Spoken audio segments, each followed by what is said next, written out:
Bismillahirrahmanirrahim. Assalamualaikum warahmatullahi wabarakatuh. Berjumpa lagi pada mata kuliah pemasaran industri. Kali ini kita masuk materi ke-12 yaitu promosi pemasaran industri. Baik. Komunikasi pemasaran. Tujuannya apa? Jadi suatu produk itu perlu dikomunikasikan kepada pelanggan. Nah, itu komunikasi pemasaran. Nah, tujuannya adalah mengubah perilaku, menginformasikan, membujuk, dan mengingatkan. Mengubah perilaku itu agar pembeli itu suka. Nah, gimana caranya biar ada minat terhadap suatu produk. Jadi tadinya biasa aja jadi suka. Nah, itu mengubah perilaku. Kemudian menginformasikan, yaitu memberitahukan masyarakat tentang produk itu. Apa sih kegunaannya, berapa sih harganya, atau bahkan membandingkan dengan produk lain, termasuk kemanfaatannya gitu kan. Kemudian tujuan berikutnya adalah membujuk, persuasif ya, agar pelanggan tertarik. Kemudian mengingatkan agar pelanggan tidak membeli produk yang lain dan tetap setia dengan produk tersebut. Nah, metode komunikasi atau bauran komunikasi atau bauran promosi. Jadi nama lainnya metode komunikasi itu ada bauran komunikasi atau bauran promosi. Itu merupakan komponen promosi yang digunakan dalam komunikasi pemasaran. Nah, bentuknya berbagai macam. Contohnya adalah personal selling atau penjualan personal, kemudian periklanan atau advertising, kemudian promosi penjualan atau sales promotion, kemudian publicity, kemudian public relation, dan direct marketing. Kita bahas personal selling itu secara langsung, secara tatap muka. Kalau advertising melalui media, apapun itu medianya. Kemudian kalau sales promotion tuh ada acara-acara gitu, promo-promo. Nah, kemudian kalau publicity itu sebenarnya contohnya memasang berita komersial di massa media dan tidak dibayar langsung oleh sponsor. Nanti kita bahas satu persatu. Pertama adalah personal selling.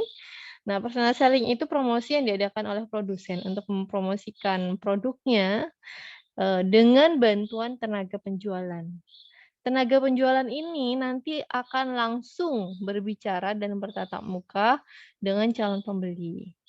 Nah, terdapat beberapa faktor-faktornya yang kira-kira perlu dipertimbangkan jika ingin memilih model personal selling. Contohnya, sifat dan komposisi pasar, sifat produk, serta tujuan maupun kemampuan finansial perusahaan.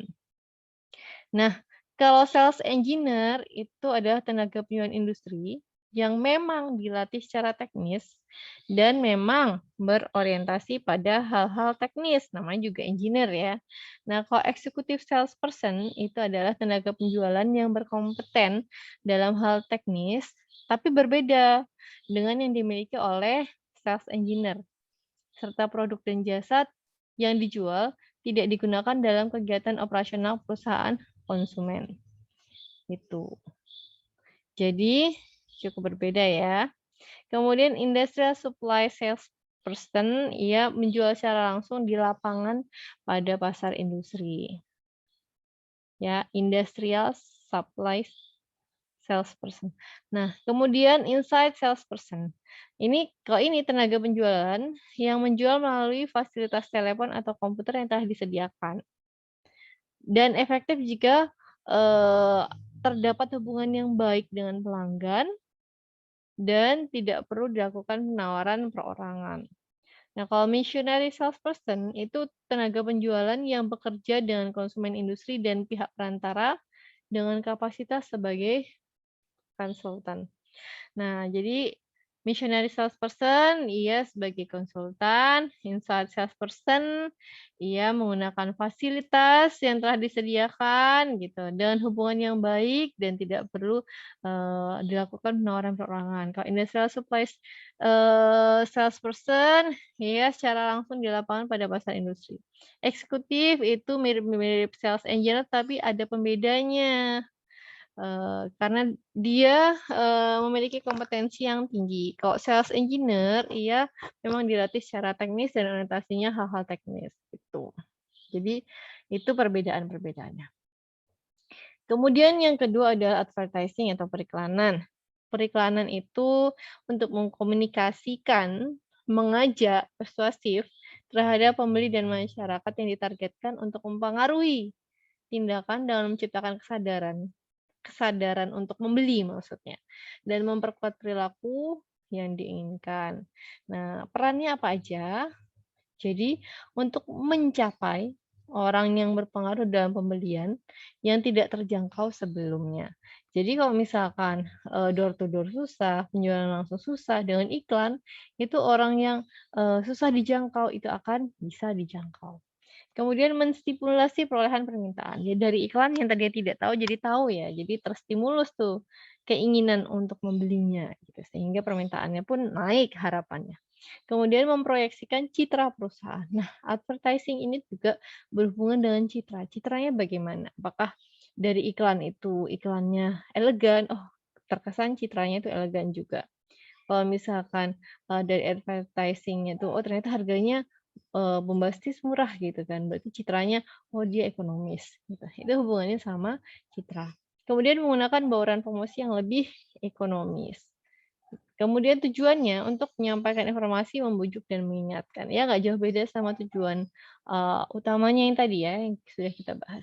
Nah, kalau promosi penjualan atau sales promotion itu contoh-contohnya itu seperti pameran dagang, katalog, kontes penjualan, seminar demonstrasi, surat promosi. Misalkan, kalau pameran dagang misalkan ada acara kalau di Jogja nih di, Gedung Wanita Tama atau JEC, nah itu sales promotion. Nah kalau katalog itu contohnya, katalog misalkan ya sebut merek aja, katalog, Sophie Martin atau Oriflame atau, apa ya, ya macam-macam ya ada atau Amway gitu.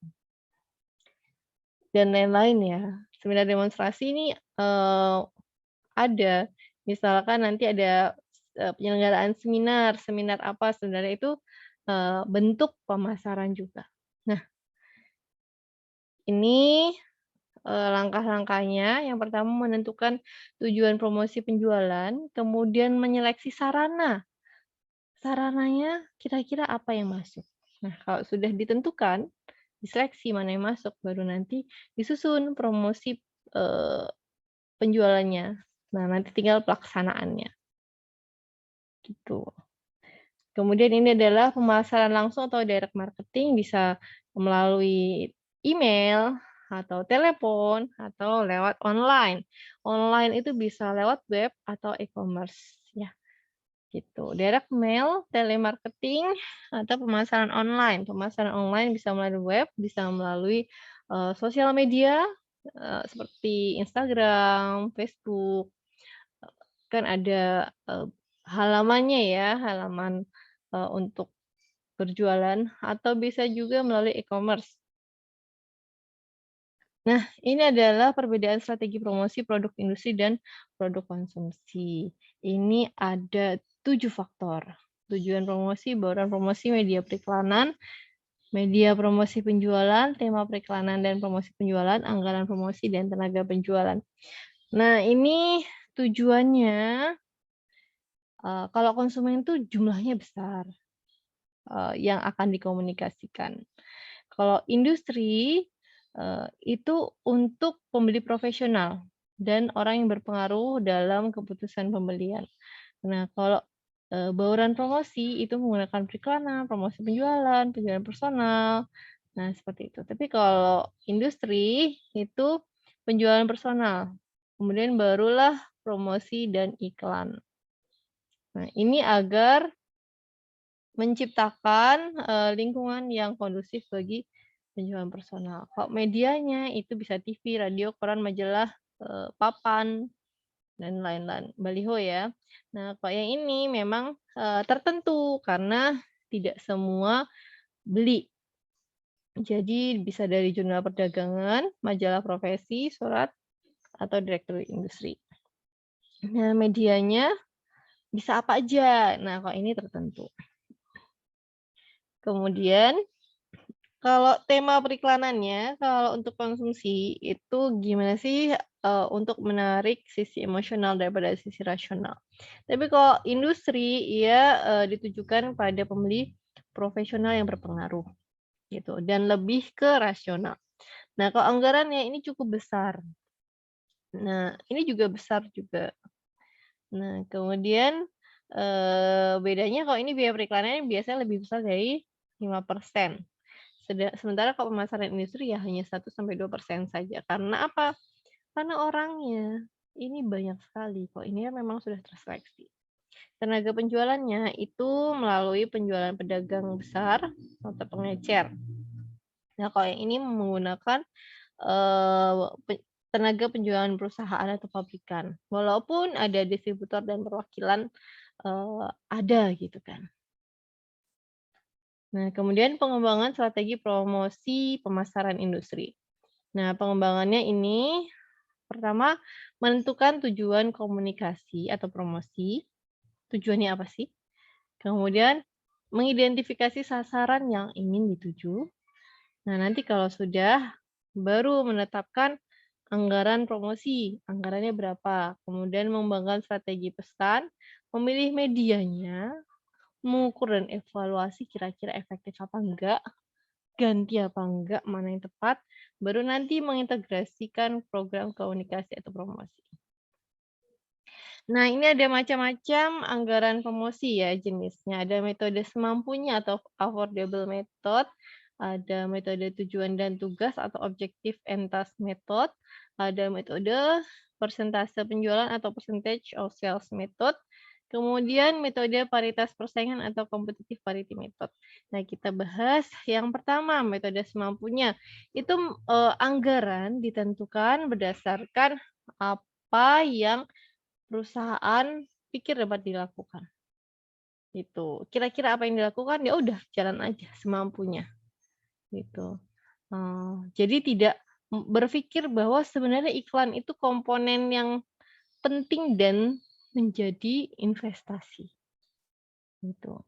Nah, kalau metode tujuan dan tugas, yang menetapkan tujuan dan tugas untuk mencapainya, lalu baru dikira-kira biayanya berapa dengan mempertimbangkan bauran promosi yang digunakan. Jadi ini semampunya, yang ini yang utama tujuan dan tugas, baru nanti biaya. Nah, kalau metode persentase penjualan itu berdasarkan berapa persentase penjualan atau persentase harga penjualan. Nah, kalau metode paritas persaingan itu berdasarkan persentase anggaran promosi yang sama seperti pesaingnya, ya. Diulang, ini kalau semampunya yang ada berapa udah dibayar aja. Kalau ini berdasarkan tujuan dan tugas baru nanti dirinci biayanya. Kalau yang ini itu dari persentase penjualan. Kalau yang ini disamakan dengan pesaing. Nah, yang bagian ini metode persentase penjualan ini yang paling banyak digunakan. Nah, kemudian ini adalah peringkat media promosi dalam pemasaran industri. Jadi bentuk-bentuk pemasaran itu kan ada banyak. Cuma ini adalah peringkatnya. Jadi yang pertama adalah pemasaran langsung berupa surat langsung dan telemarketing. Yang kedua adalah pameran dagang. Nah, ini yang perlu diperhatikan adalah biaya pemasaran perjalanan dan hiburan. Kemudian insentif, yaitu insentif produk industri dan perdagangan. Kemudian periklanan, promosi penjualan, dan hubungan masyarakat dan publisitas. Nah, ini ada istilah namanya komunikasi pemasaran terintegrasi atau Integrated Marketing Communication, disingkat IMC. IMC itu memiliki kelebihan. Nama integrated ya, terintegrasi, jadi dia lebih komprehensif. Kemudian pesan yang disampaikan media mendukung tema yang sama. Jadi konsisten gitu. Konsisten. Kemudian media dan saluran promosi memiliki posisi sasaran yang sama atau berkaitan. Jadi konsisten itu tadi. Nah, karena terintegrasi. Kemudian pelaksanaan komponen komunikasi terkoordinasi dan menekankan pada produktivitas dalam mencapai sasaran. Nah, integrated marketing communication atau EMC ini itu menginginkan perusahaan untuk memilih dan menugaskan kepala komunikasi pemasaran yang bertanggung jawab atas usaha komunikasi, kemudian menyusun falsafah tentang peran dan pentingnya masing-masing bauran komunikasi, menelusuri semua anggaran promosi, bauran promosi, daur hidup produk, dan hasil riset lainnya, membangun basis data tentang promosi, dan melaksanakan program pelatihan bagi semua pihak. Nah, ini ada pertanyaan simpel. Untuk memasarkan produk, iklan merupakan salah satu hal yang penting. Dalam menganggarkan biaya periklanan, terdapat berbagai macam metode dan mana yang paling digunakan. Yang paling banyak adalah metode persentase penjualan atau percentage of sales method, yang dihitung berdasarkan persentase penjualan atau persentase harga penjualan. Begitu, baik, terima kasih. Semoga menjelaskan dan bermanfaat. Terima kasih. Wassalamualaikum warahmatullahi wabarakatuh.